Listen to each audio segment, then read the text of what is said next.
Hi everyone. In today's tutorial, we will show you how to share your location on Google Maps.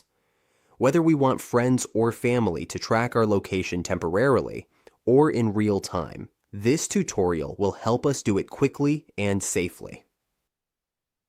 On our browser, we will go to google.com. Once we are on google.com, all we have to do is click the 9 dots in the upper right corner. These are the Google apps.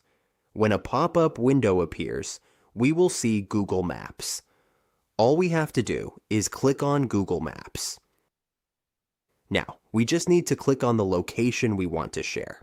For example, let's share this one.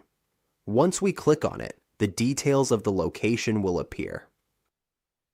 One of the details is the share option. All we have to do is click on Share.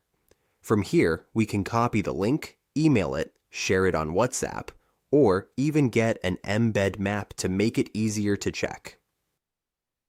Just copy the HTML and send it to our friends or family so they can find us wherever we are. That's all it takes to use Google Maps to share our location or a specific place with others. And that's it. Now we know how to share our location on Google Maps. We hope this tutorial was simple and easy to follow.